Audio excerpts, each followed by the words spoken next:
اس میں امریکی صدر کی طرف سے غزہ جنگ بندی کے حوالے سے کچھ تجاویز مسلم ممالک کے سامنے رکھی گئی ہیں، بشمول پاکستان کے پرائم منسٹر اور وزیر خارجہ بھی وہاں پر موجود تھے. کیسے دیکھتے ہیں جو تجاویز امریکی صدر رکھ رہے ہیں سامنے؟ دیکھیں، جو امریکہ کی طرف سے جو تجاویز ہیں وہ میرے خیال کبھی بھی ایکسیپٹیبل نہیں ہو سکتی ہیں. لیکن ایک بنیادی طور پہ اگر آپ دیکھیں کہ خود امریکہ کا جو اس پہ رہی ہے، اس کے اوپر جو رویہ رہا ہے، جب آپ اس کی کل کی تقریر سن رہے ہیں یونائٹڈ نیشن کی جنرل اسمبلی سے، تو ایسا معلوم ہوتا تھا کہ غزہ کا کوئی مسئلہ ہی نہیں ہے، جو مسئلہ ہے وہ اسرائیل کا ہے.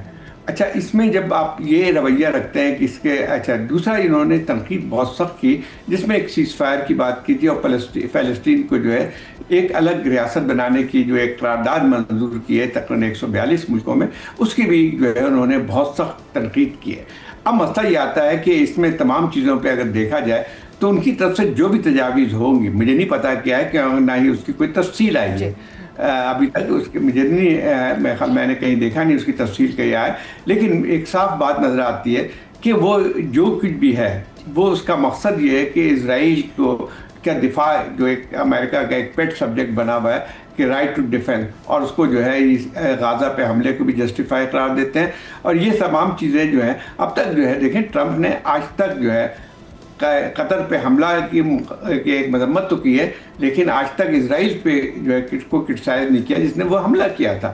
تو میں نہیں سمجھتا ہوں کہ کوئی ایسی تجاویز ان کے سامنے سے آئی ہوگی جو کہ مسلم ممالک کے لیے قابل قبول ہوگی. جی زاہد صاحب، کچھ تفصیل جو ہے ہم ایک اسرائیلی چینل ہے چینل 12، اس سے اور امریکہ کی ایک ویب سائٹ ہے ایکسیس، اس کو کوٹ کیا جا رہا ہے ان تجاویز کی کچھ تفصیل کے حوالے سے، اس پر اس حوالے سے کہ ان مسلم ممالک کو وہ کہاں پر رکھ رہے ہیں جو ملاقات ہوئی ہے، کافی حد تک ذمہ داری ڈال رہے ہیں. جو رپورٹ ہوا ہے میڈیا میں اس کے مطابق کہ غزہ کی جو سیکیورٹی ہے اس کے لیے عرب اور مسلم ممالک امن دستوں کی ان کی تعیناتی ہو. لیکن اس سے اہم ایک اور بات ہے کہ جو تعمیر نو کے حوالے سے بین الاقوامی حمایت یافتہ ایک پروگرام ہو، اس کے حوالے سے یہی علاقائی ممالک مالی معاونت کریں اور غزہ کے اندر تعمیر نو ہو. اور اس کے ساتھ جو الفاظ ان ممالک کے لیے انہوں نے استعمال کیے، انہوں نے کہا پلانٹ کے اہم ترین ممالک ہیں یہ اس مسئلے کے حوالے سے. جو ذمہ داری وہ مسلم ممالک پر ڈال رہے ہیں، جن ممالک کا انہوں نے انتخاب کیا انکلوڈنگ پاکستان، اس کو آپ کیسے دیکھ رہے ہیں؟ دیکھیں، بات یہ ہے کہ یہ کہنا تو بہت آسان ہے، اور میرے خیال یہ ٹرمپ کا ایک اچھا خاصا ایک طریقہ کار ہے کہ وہ خوشامد کو بھی پسند کرتے ہیں اور اس قسم کی باتیں بھی کرتے ہیں. وہ ہر شخص کو کہتے ہیں ہی از اے ویری گڈ فرینڈ، تو اس کا مقصد کچھ بھی نہیں ہوتا ہے. پلانٹ پہ سب سے امپورٹنٹ ہے، لیکن اگر دیکھا جائے تو ان کی پوری پالیسی اس وقت جو مڈل ایسٹ پہ ہے حوالے سے وہ ان ممالک کے خلاف جاتی ہے، ان ممالک کے سیکیورٹی اور ان کے مفادات میں خلاف جاتی ہے. دوسری بات یہ ہے کہ دیکھیں تعمیر نو کا مسئلہ تو بعد میں آتا ہے. سب سے پہلے اس وقت غزہ کا جس ایمرجنسی ہے اس وقت، اس کی بات تو کوئی نہیں کر رہا، یہ ٹرمپ نہیں کر رہے ہیں کہ اس وقت سب سے بنیادی چیز ہے کہ اس جینوسائیڈل وار کو رکوایا جائے. اس پہ جو ہے کوئی سیز فائر تک کی جو ہے، ابھی آپ کو یاد ہوگا کہ چند دن پہلے اس یونائٹڈ نیشن سیکورٹی کونسل میں ایک ریزولوشن پیش کیا گیا تھا سیز فائر کے لیے، اور 15 ملکوں میں سے 14 ملکوں نے اس کی حمایت کی سوائے امریکہ کے. تو اب مسئلہ یہ آتا ہے کہ جب آپ سیز فائر کے تک کی جو ہے مخالفت کرتے ہیں اور یہ ایک لحاظ سے کارٹ بلانش جو ہے وہ اسرائیل کو دیتے ہیں کہ چاہے جو کچھ بھی کرتا ہے کرے، تو میں خیال یہ ہے کہ اس کے بعد جو بھی تجاویز ہوں گی اس کے کوئی معنی نہیں رکھتے. مسئلہ یہ آتا ہے کہ اگر تعمیر نو کی تو بہت بعد میں آتی ہے. اس وقت اصل مسئلہ جو آتا ہے غزہ کا جنگ بندی اور انسانی جانوں کا روکنا ہے کہ، اور اس کے ساتھ ساتھ جو ہے اس وقت جو بھوک کی ہے، ایک قحط کی صورتحال جو ہے جس سے بہت بڑی تعداد میں وہاں کے لوگوں کی جان خطرے میں، خاص طور پہ عورتوں بچوں کو. جب تک آپ پہلے یہ مرحلہ طے نہیں کریں گے تو باقی تو تمام سیکنڈری چیز ہے کہ اس کے بعد غزہ میں جو کس طرح سے تعمیر نو کی جائے. پہلے تو بات یہ ہے کہ 2 چیزیں پہلے طے کرنی پڑے گی ان کو. نمبر 1 وہی آپ کو سیز فائر. دوسری بات یہ ہے کہ اس بات کو تسلیم کرنا پڑے گا کہ غزہ پہ جو اسرائیل کی ایک پلان ہے کہ اس پہ اس کو پرماننٹلی آکوپائی کیا جائے، وہ پہلے ختم کروائیں. اس کے بعد جو ہے پھر تعمیر نو کی بات. اور یہ شرائط یہ 8 ممالک زاہد صاحب امریکی صدر کے سامنے رکھ سکتے ہیں؟ میرے خیال اگر نہیں رکھا ہے تو ان سے زیادہ بزدلی تو اور کوئی بات نہیں ہو سکتی ہے. میرے خیال ہمارے یہاں سب سے بڑا پرابلم یہی بن کے آتا ہے اسلامی ممالک کی کہ ایک اب اپنے یعنی امریکہ کی جس طرح سے وہ ایک چاپلوسی کرتے ہیں، کہہ لیں، میں تو اس کا لفظ استعمال کر رہا ہوں کیونکہ ہم نے دیکھا یہی چیز ہے.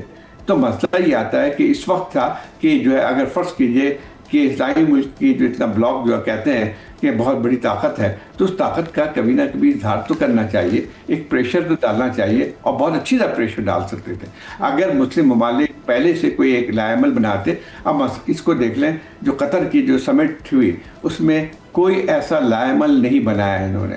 لائے عمل سے مطلب یہ ہے، کوئی میں نہیں کہہ رہا ہوں کہ جنگ چھیڑنے ہیں اسرائیل کے خلاف، لیکن ایسی کارروائیاں تو کر سکتے تھے جس میں اسرائیل اور پھر اس کے حلیفوں پہ ایک لحاظ سے پریشر پڑتا. وہ تک نہیں کیا انہوں نے، اور یہاں تک نہیں کہ وہ بھی چھوڑ دیا ممالک پہ کہ بہت 3-4 ممالک کے جو اس کے ساتھ سفارتی تعلقات ہیں اس کو بھی جو ہے ابھی تک اس کو ختم نہیں کیا گیا. تو میں سمجھتا ہوں کہ جو ہے یہ اس وقت سب سے بڑا جو ایک غازہ میں جو کارروائی ہو رہی ہے اس کی ذمہ داری تو اسرائیل کو تو آتی ہے، لیکن اس کے ساتھ ساتھ ان ممالک پہ بھی آتی ہے جنہوں نے خاموشی اختیار کی گئی، اور ایک حد تک جو ہے یہ پورے ایک جو قتل عام ہے وہاں پہ اس پہ جو ہے دوسری طرف نگاہیں کی گئی، اور اس میں بہت بڑی تعداد جو ہے ان اسلامی ملکوں کی ہے. اب بگرام ایئر بیس کی حوالگی کا امریکہ کی طرف سے جو مطالبہ کیا جا رہا ہے اور طالبان کا ایک رد عمل بھی ہے، آپ کا اس پہ تفصیلی تجزیہ ہے جو روزنامہ ڈان میں آج شائع ہوا، ہمارے ناظرین پڑھ سکتے ہیں. زاہد صاحب، آپ کی نظر میں طالبان کا یہ جو رد عمل ہے اسی کی بنیاد پر آپ سمجھتے ہیں کہ بگرام ایئر بیس کی حوالگی امریکہ کو نہیں ہوگی، یا پھر دوسری طرف ڈونلڈ ٹرمپ کے اس بیان جس کا آپ نے بھی اس میں حوالہ دیا ہے کہ وہ کہتے ہیں کہ we are trying to get it back because they need things from us, کوئی بات چیت ہو سکتی ہے ان کی طالبان سے اور اس معاملے پر ان کو قائل کیا جا سکتا ہے؟ نہیں، دیکھیں میں خالی ناممکن ہے، طالبان نے بہت ہی واضح کر دی ہے. دوسری بات یہ ہے کہ باگرام کا اڈا دینے کا مقصد یہ ہوگا کہ دوبارہ جو ہے امریکن فوجیں جو ہیں افغانستان میں داخل ہو جائیں، اور میرا خیال یہ ہے کہ کبھی بھی کوئی طالبان کی حکومت اس بات کو اجازت نہیں دے گی. تو یہ بات تو کہنے کی تھی کہ وہ اس پہ آمادہ کر لیں گے، لیکن آپ جب دیکھیں کہ جب طالبان نے اس کی ایک لحاظ سے اس پہ سخت بیان دیا تو اس کے بعد ان کا لہجہ بھی تیز ہو گیا. یہ مطلب ایک حد تک جو اشارے دے رہے تھے کہ وہ ملٹری آپریشن تک کر سکتے ہیں، لیکن وہ شاید ممکن نہیں ہے. لیکن یہ ٹرمپ کا طریقہ کار ہے، یہ ابھی کی بات نہیں ہے. بگرام جیسے آئے تھے، یہ دوسرا ٹرمپ میں جب الیکٹ ہوئے تھے اس کے بعد سے مستقل ان کی یہی تھی کہ باگرام ایئرپورٹ جو ہے وہ امریکہ کو نہیں دینا چاہیے تھا. اب مسئلہ یہ آتا ہے کہ باگرام ایئرپورٹ جو نہ دینے کا کیسے سوال ہو سکتا ہے، کیونکہ افغانستان سے فوجیں جو انخلا تھا وہ تو ٹرمپ کے زمانے ہی میں دوحہ ایگریمنٹ کے ذریعے ہو چکا تھا، اور اس کا مقصد یہ تھا کہ امریکہ کی فوجیں وہاں سے مکمل انخلا ہو. مکمل انخلا سے مطلب یہی ہوتا ہے کہ آپ جو ہے کسی بھی جگہ پہ آپ کی فوجیں نہیں ہوں گی. اب ایک اور چیز آتی ہے کہ ٹرمپ کا ایک وہ ہے، آپ کو یاد ہوگا کہ ابھی جیسے ہی آئے تھے تو انہوں نے ایک دھمکی دی تھی کہ وہ گرین لینڈ پہ بھی قبضہ کر لیں گے اور اس کے ساتھ ساتھ پناما کینال پہ بھی قبضہ کر لیں گے. لیکن اگر آپ دیکھیں تو کیا ہوا، 8 مہینے 10 مہینے گزر چکے ہیں، اس پہ کہاں پہ ان کا وہ قبضہ کرنا اتنا آسان کام نہیں ہے. اگر فرض کیجئے یہ کبھی ان کے غلطی سے بھی سوچتے ہیں کہ وہ طاقت کے زور سے گریں گے تو اس کے نتائج اتنے خوفناک نکلیں گے. اور امریکہ کو یاد رکھنا چاہیے کہ 20 سال کی جنگ جو افغانستان میں ہوئی تھی، جہاں پہ ان پہ ایک لحاظ سے ہیوملیشن، جن پہ جس طرح سے ملٹری ہیوملیشن ہوئی تھی، تو وہ پھر اس کے بعد اگر یہ سوچتے ہیں کہ دوبارہ وہاں پہ افغانستان میں اپنا داخل ہوں گے تو میرا خیال یہ کہ ان کو 10 دفعہ سوچنا پڑے گا. اور اس کے ساتھ ساتھ اس کے دیکھیں سیاسی مضمرات کے ایک ریجنل وجہ ہے. اس وقت جو ہے انہوں نے ان کو ٹرمپ کا سب سے بڑا نشانہ چائنا بھی تھے. اب مسئلہ یہ آتا ہے کہ جب اگر اس قسم کی فوج کشی ہوگی تو ریجن کے کنٹری جو ہیں وہ خاموش نہیں بیٹھیں گے. نہ صرف یہ کہ چائنا کی جو ہے اگر فرض کی اس قسم کی چیز ہوتی ہے تو چائنا نے بھی اپنا ایک بیان دے چکی ہے، بہت سخت بیان ہے اس کا بھی ہے. رشیا جو ہے وہ جو کہ تسلیم کرتا ہے طالبان کو. اور سب سے بڑی بات یہ ہے کہ ایران، اور پھر سب سے زیادہ پاکستان پہ تو اس کا اثر سب سے زیادہ پڑے گا. دیکھیں اگر کوئی اس قسم کی کارروائی ہوتی ہے فوجی تو سب سے بڑا نقصان پاکستان کا ہوگا، اور کیونکہ اس کے براہ راست اثر پاکستان پہ پڑے گا. اور وہی ہے کہ پاکستان کو بھی ایک پالیسی واضح کرنی چاہیے اس پہ کہ وہ کسی صورت میں بھی اس کو جو ہے جائز نہیں سمجھتے، کیونکہ اگر آپ خاموش رہتے ہیں تو اس کا مطلب بھی کچھ اور لیا جا سکتا ہے. اچھا زاہد صاحب، اب ایک اور چیز ہے جس کا پاکستان پر بہت اثر ہو رہا ہے اور اس کے تحفظات کا کھل کر پاکستان اظہار کر رہا ہے، وہ افغانستان سے کراس بارڈر دہشت گردی ہے.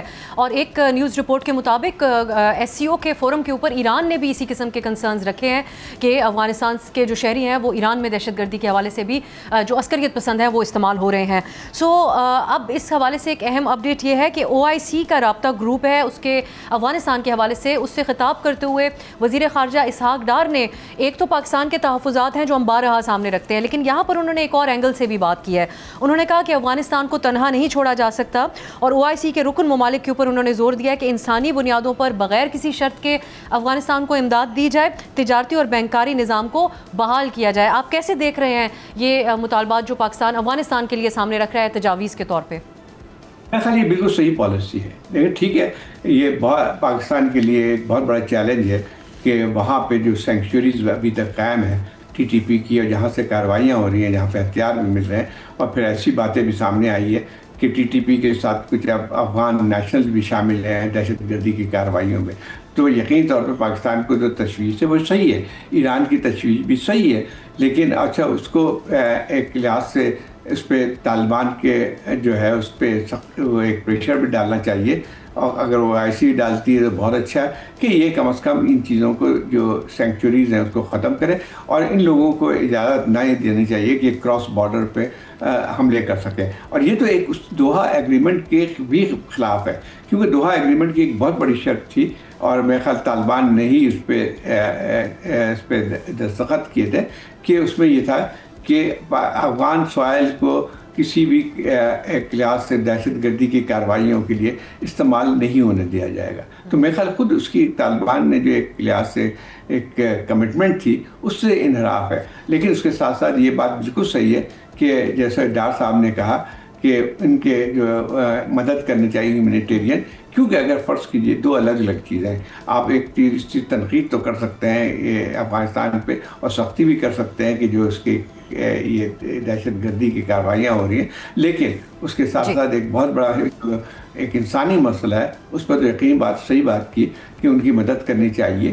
کیونکہ اگر فرض کیجئے وہاں پہ اس قسم کی ہوتی ہے بھوک تو اس کے اثرات جو ہیں بہت ہی گہرے ہوں گے اور خطرناک بھی ہوں گے. جہاں پہ اگر یہ کہ اقتصادی صورتحال خراب ہوتی ہے تو پھر اس کے دہشت گردوں کو اور زیادہ اسپیس ملتی ہے. تو میرے خیال بالکل صحیح کہا انہوں نے کہ اس باوجود ان کے تمام چیزیں اختلاف کے افغانستان سے کہ جو مدد کی اپیل کی ہے، میرے خیال یہی ہونا چاہیے تھا. بہت بہت شکریہ زاہد حسین صاحب ہمارے ساتھ موجود تھے. ان اہم موضوعات کے اوپر انہوں نے بات کی طرف جاتے ہیں. بریک کے بعد وزیر اعظم کی نیو یارک میں سائیڈ لائنز کے اوپر جو ملاقاتیں ہوئی ہیں اس کے معاشی پہلوؤں کے اوپر بھی ہم بات کریں گے. اور ورلڈ بینک کی طرف سے ایک ہوش ربا رپورٹ ہے پاکستان میں غربت کی شرح میں اضافے کے حوالے سے. اس پہ بات کرنے کے لیے سینئر صحافی شہباز رانا ہمارے ساتھ ہوں گے ایک شارٹ بریک کے بعد.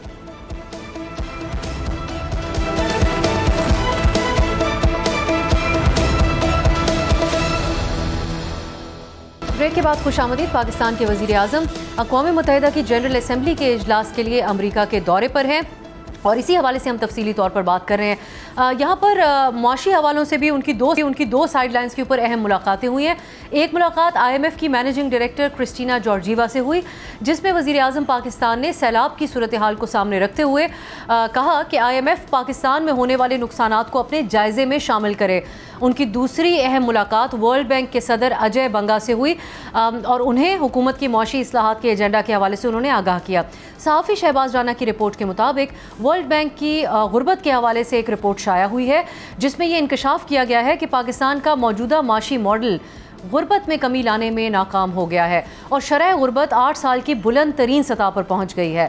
پچھلے 3 سالوں میں غربت کی شرح میں 7% اضافہ ریکارڈ کیا گیا ہے. پاکستان کے سرکاری اعداد و شمار کے مطابق شرح غربت 25.3% ہے جبکہ عالمی پیمانے کے مطابق غربت کی شرح 44.7% ہو گئی ہے. مڈل کلاس کے حوالے سے بتایا کہ مڈل کلاس طبقہ جو کہ آبادی کا 42.7% ہے وہ بھی معاشی تحفظ کے لیے مشکلات کا شکار ہے اور متوسط طبقے کو بھی پینے کا صاف پانی، نکاسی آب اور سستی توانائی، اس کے ساتھ ساتھ رہائش کے لیے بھی جو سہولیات ہیں اس میں محرومیوں کا سامنا ہے. پاکستان کے 15 سے 24 سال کے 37% نوجوان روزگار سے محروم ہیں. یہ تمام تفصیلات اس میں سامنے رکھی گئی ہیں. ہم ان دو حوالوں سے ہی بات کریں گے کہ حکومت IMF سے اس سیلاب کی جو صورتحال ہے اس کو سامنے رکھتے ہوئے کس قسم کا ریلیف چاہتی ہے اور کیا ریلیف مل سکتا ہے.